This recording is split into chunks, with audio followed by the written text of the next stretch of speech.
김현정 특파원 리포트 시간입니다. 미국 현지 이슈 분석과 함께 상황 자세하게 짚어볼 텐데요. 한국경제신문의 김현성 뉴욕 특파원 연결돼 있습니다.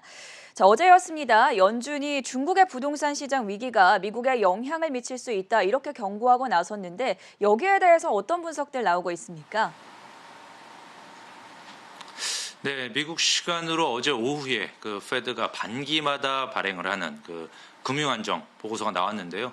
금융시장과 금융사들의 상황 또 위험 요인들에 대해서 정리한 보고서입니다. 말씀해주신 중국 부동산 시장 위기에 관련한 언급은 보고서 60페이지에 언급이 되어 있습니다. 단기적인 금융시장의 위험 요인들을 다룬 부분인데요. 여기에서 중국 부동산 시장의 어려움이 중국의 금융 시스템에 부담을 줄 수 있고 이것이 미국으로 파급될 가능성이 있다 이렇게 지적을 했습니다.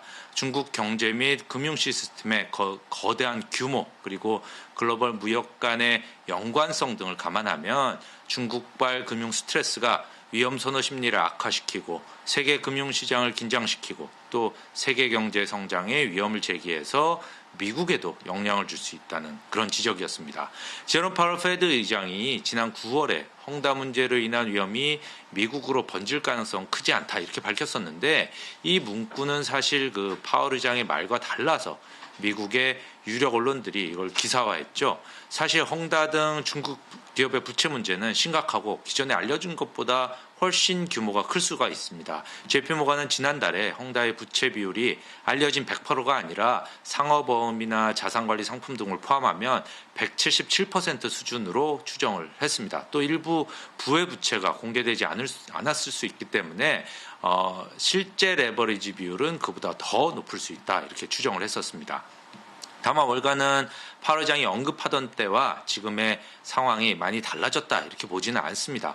예전과 마찬가지로 중국 정부가 이를 방관할 경우에 위기로 번질 수가 있지만 이를 방치하지 않고 수습할 것으로 보고 있기 때문인데요. 페드도 전체 85페이지에 달하는 보고서에서 한 단락 정도로 이를 다뤘고요.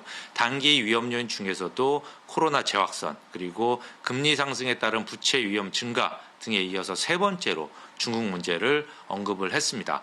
페드가 월가의 브로커, 딜러, 또 투자 펀드 등을 대상으로 한 설문조사에서 중국에 대한 우려가 또 높게 나왔었지만 이 조사가 헝다 사태가 한창 시끄럽던 지난 8월에서 10월 사이에 실시됐다는 점도 감안해야 할 듯합니다.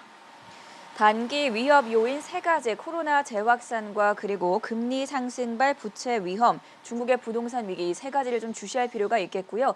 지난주가 고용의 한 주였다라고 본다면 이번 주는 물가 주간으로 어제 PPI가 발표가 됐고 이제 CPI 발표를 앞두고 있습니다. 향후 어떤 일정과 이벤트들을 주목해보면 좋을까요?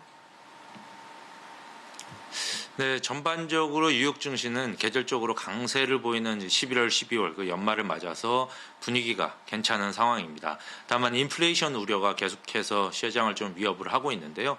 물가가 앙등하면 그동안 증시 상승의 원동력이었던 페드의 완화적인 통화 정책이 긴축으로 돌아설 가능성이 생기기 때문입니다. 당장 페드는 다음 달 14일부터 15일 사이에 열리는 12월 공개시장위원회에서 테이퍼링 속도를 조정할 수 있다 이렇게 예고를 해놓은 상황이죠.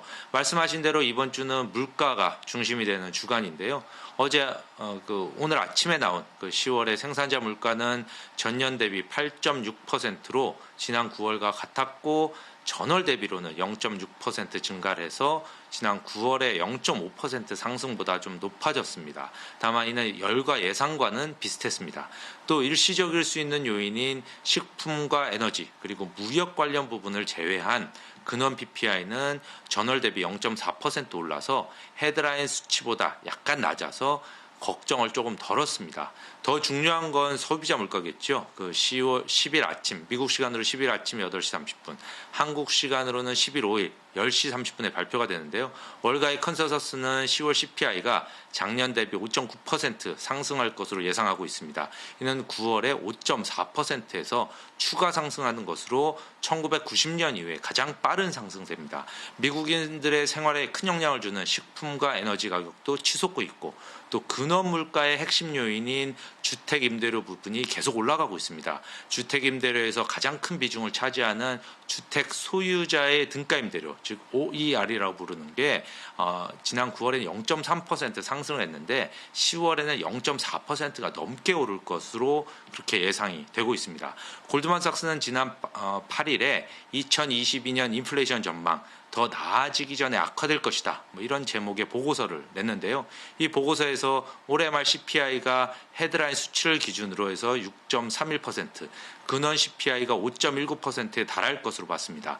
지난 9월만 해도 각각 5.31%, 4.61% 수준으로 예상을 했었는데 한 달 새에 추정치가 훨씬 더 높아진 겁니다. 골드만삭스는 내구재의 치솟는 가격을 볼 때 수급의 불균형이 풀리려면 더 많은 시간이 필요하다는 게 명확해졌다. 그 결과 인플레이션이 더 나아지기 전에 더 치솟을 것으로 보인다. 근원 CPI는 향후 5% 이상으로 올라갈 것이다. 이렇게 밝혔습니다.